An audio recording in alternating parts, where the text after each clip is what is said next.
బాబు surety మోసం guarantee కార్యక్రమం ఘనంగా నిర్వహణ. బాపట్ల జిల్లాలోని చీరాల మున్సిపాలిటీ పరిధిలో గల పేరాల గోలి సదాశివరావు కళ్యాణ మండపంలో వైఎస్ఆర్ కాంగ్రెస్ పార్టీ ఆధ్వర్యంలో బాబు షూరిటీ మోసం గ్యారంటీ కార్యక్రమం ఘనంగా నిర్వహించబడింది. ఈ కార్యక్రమాన్ని చీరాల వైఎస్ఆర్ కాంగ్రెస్ పార్టీ ఇన్ఛార్జ్ కరణం వెంకటేష్ బాబు గారు ఆధ్వర్యంలో నిర్వహించారు.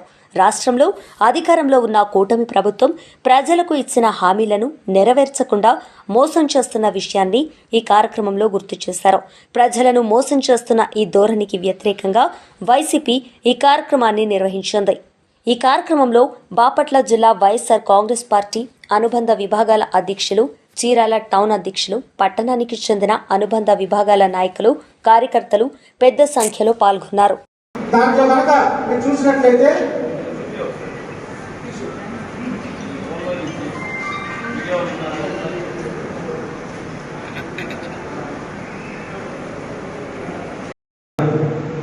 చిన్న విషయం నుంచి పెద్ద విషయం దాకా ఏమైనా సమస్య ఉన్నప్పుడు నా దృష్టిని తీసుకురండి. నా ముందు దృష్టిగా నేను ఇప్పుడు కూడా మీకు అండుకుంటా అని చెప్పి మరోసారి మీ అందరూ కూడా తెలియజేస్తా ఉన్నాను. అదేవిధంగా నాయకులందరూ కూడా ఉన్నాం.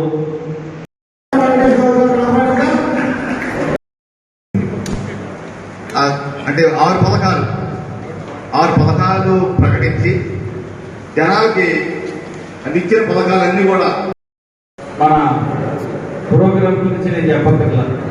ప్రతిరోజు మీరందరూ మైకులు కొట్టుకొని ఉపన్యాసాలు చెప్తానే ఉన్నాం, అందరం కూడా చూస్తూనే ఉన్నాం, అందరూ వింటానే ఉన్నాం, మా మీడియా సోదరుల ద్వారా పేపర్లో రాస్తూనే ఉన్నారు. వీటన్నిటికీ గత 13 నెలల క్రితం జరిగిన ఎలక్షన్స్ లో ఆ రోజున్న పరిస్థితుల్లో మనం చీరాల మున్సిపాలిటీలో 33 వార్డుకు గాను మనం ఎన్ని వార్డు మెజారిటీలో ఉన్నాం. ఎంతవరకు మనం పోయిన మున్సిపల్ ఎలక్షన్స్ తర్వాత జరిగిన పరిణామాలు కావచ్చు, మొన్న ఎలక్షన్ జరిగిన పరిణామాలు కావచ్చు, 2019 కానీ అవన్నీ కూడా బేరీజ్ చేసుకొని ఆ రోజున్న పరిస్థితిలో ఏ విధంగా ఉంది, తర్వాత ఏ విధంగా వచ్చింది, ఈ రోజు భవిష్యత్తులో ఏ విధంగా చేయాలని చెప్పి ఒక కార్యాచరణ చేసుకొని ప్రతి ఒక్కరు, యువకుడు కానీ, మహిళా మంత్రులు కానీ, మన వైఎస్ఆర్సీపీ పార్టీ నాయకులు కానీ, కార్యకర్తలు కానీ, వైఎస్ఆర్ అభిమానులు కానీ అందరూ కూడా కలిసి ముందు సాగుతూ ఉంటే తప్పకుండా వైఎస్ఆర్సీపీని బలోపేతం చేసుకుని ముందు సాగడానికి మీ అందరూ కూడా మంచి అవకాశం ఉందని సభాముఖులు అందరూ కూడా తెలియజేస్తా ఉన్నారు. ముఖ్యంగా ఎలక్షన్ జరిగే టైంలో ఆ రోజు నా కాలు బాగాలేకపోయినప్పటికీ చాలా మంది అనేక రకాలుగా సహకరిస్తున్నారు. సరే, చాలా మంది తర్వాత జరిగే పరిణామాల్లో కొంతమంది అధికార పార్టీ చెంత చేరుతున్నారు. అందులో భాగంగా మా వైస్ చైర్మన్, అంటే మాజీ వైస్ చైర్మన్ మా జయసింహ బాబు గారు ఇంతకుముందు వైస్ చైర్మన్ తీసుకునేవాళ్ళం. సరే, ఇప్పుడు మాజీ అయినప్పటికీ మేమందరం ప్రశాంతంగా పనిచేసుకుంటాం, ఇబ్బంది లేదు. మాతో పాటు కౌన్సిలర్లు ఉన్నారు, సరే నాయకులు ఉన్నారు, వార్డు పరంగా అందరూ కూడా మళ్ళీ క్షుణ్ణంగా పరిశీలించుకొని పార్టీని బలోపేతం చేసుకొని ముందుకు సాగుతూ ఉంటాం.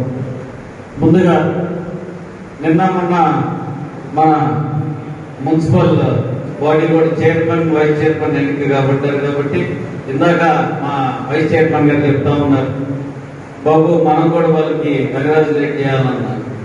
ఎందుకంటే వాళ్ళు మన ఫ్యాన్ గుర్తు మీద గెలిచిన వాళ్ళే కదా, మనం కూడా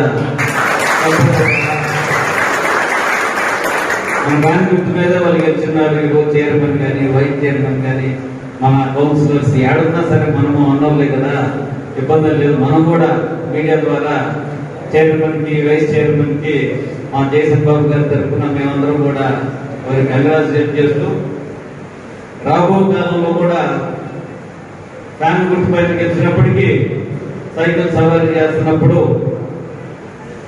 ఆ సైకిల్ సవారీని ఆంధ్ర రాష్ట్రంలో మన చంద్రబాబు గారు పరిపాలన చేస్తున్నారు. గత 5 సంవత్సరాలు జగన్మోహన్ రెడ్డి గారు పరిపాలన చేశారు. దానికి ముందు 5 సంవత్సరాలు చంద్రబాబు గారు పరిపాలన చేశారు. దానికి ముందు స్థానికంగా రోసయ్య గారు మీ అందరూ కూడా తెలిసిన వ్యక్తి, ఆయన కూడా ముఖ్యమంత్రిగా చేశారు. కిరణ్ కుమార్ రెడ్డి గారు ముఖ్యమంత్రి చేశారు. ఆ తర్వాత జరిగిన పరిణామాల్లో అనేక సందర్భాల్లో